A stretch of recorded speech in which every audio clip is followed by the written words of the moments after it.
What's going on, Freedom Fit family? It's Shad here with another video. And this is one thing you got to understand, right? Shaking up Satan's kingdom comes with a price. There's a war going on. The Bible doesn't call it play fighting or horsing around. It calls it spiritual warfare. So, anytime you're trying to do things to break the chains of bondage, be it of yourself or other people, Satan's not just going to lay down and die and feel like, all right, cool, like, all right, they woke up, all right, bet I lost. No, he's prideful. The whole reason why he got X'd out the kingdom is because he's prideful. He said in his heart he was going to be like the Most High. So when you want to stop doing a certain habit or a certain sin, you have to expect the test to come. You have to expect the poking to come. You have to expect that it's just not going to be easy, whatever it may be, right? If you give up marijuana, your boy or a friend of yours is going to hit you up and say, yo, free smoke up on me. If you try to give up the websites, you guys know what I'm talking about, the websites of pleasuring yourself. You may go on your phone and see an ad, right? An ad for that type of stuff. But no matter what it is, like, for example, I had did a Bible study last week, and I was telling the brothers and sisters on the Bible study about deliverance and different ways that the flesh is enticed, as well as how spiritual warfare occurs, the elements, the things outside of us, how they attack us, what their purpose is, and also how to get delivered from it.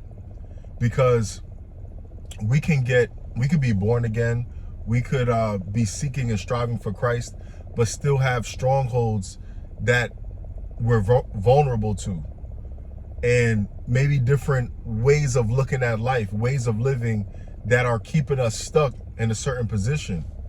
So once we are seeking to be delivered from it through the strength of Christ, there's going to be attacks. There's going to be ways that Satan is trying to keep you in his army, because you can't have a war without an army. So he knows he needs to collect as many souls as possible, especially with us being in the end times.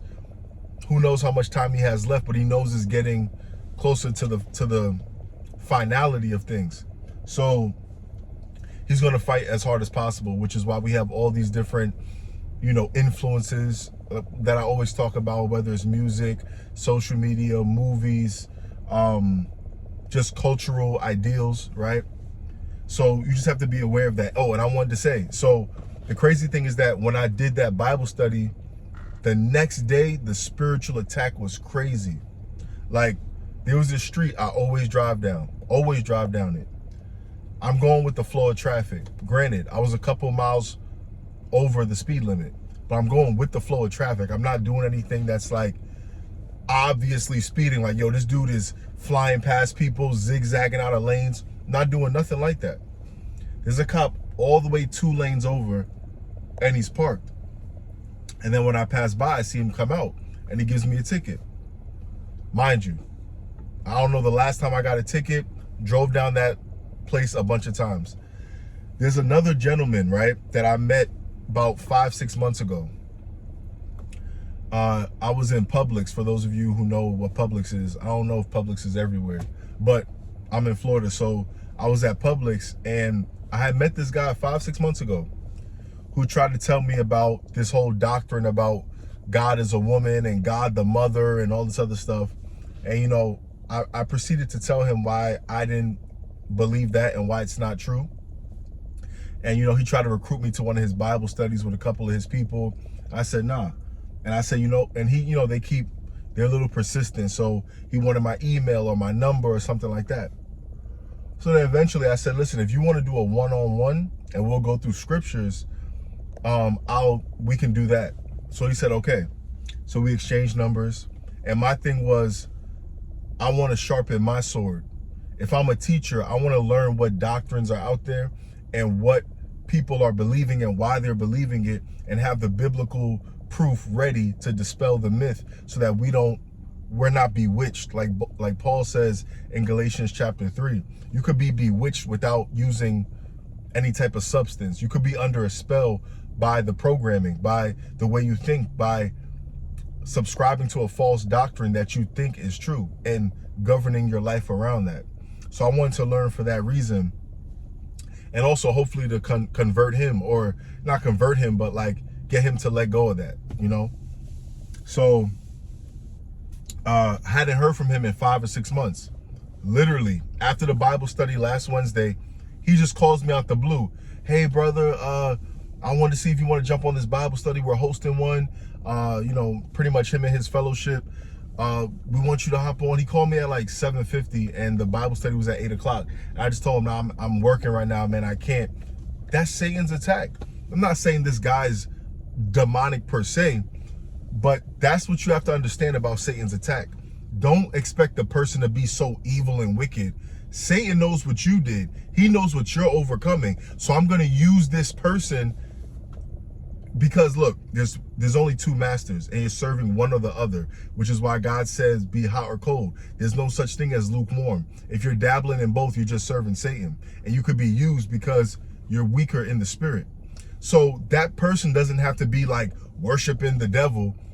They could just be of the world. They could just be lukewarm. They could just be pretty much, you know, whatever. They're just not fired up for God, let's say. They're not living one way. And Satan could just use them. Something in their spirit just tells them, hey, let me call Rashard, or let me offer this person a blunt or something. That's a spirit in them. They don't maybe know that, but there's only one or two. If you're not serving the one, you're by default serving the other. So it's not like someone is going to be so just obviously wicked, but that spirit of disobedience or error working through them, Satan could use it to his advantage. So that's what he did. And the spiritual attacks were going on all day. But the righteous are bold as a lion. And that's the thing. Some people, whether it's because of physical opposition, like someone in front of you not agreeing with you and calling you names or whatever, or whether it's the spiritual attack, they'll lose that boldness. They'll lose that confidence, that assertiveness. They'll start polluting the word to appease people's feelings. But scripture says, if we're serving Christ, we're not going to please men, right? So that comes with this whole territory. Christ told us to deny yourself, pick up your cross, which is the willingness to be rejected, persecuted, and all these things, and then follow him.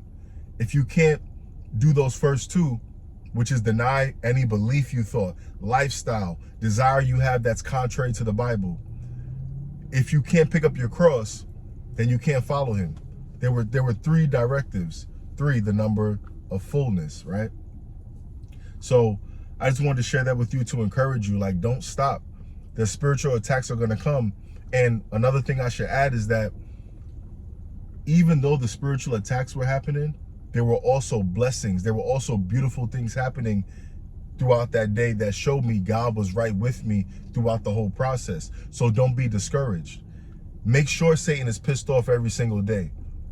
And God's going to reward you regardless. So don't worry about what he tries to do, because what he will do, he's going to poke at you all day, and he won't get you to sin or get you to get out of character, but he's going to push you just enough to give you a good enough reason in your mind to go ahead and jump out of character. But don't let him do it.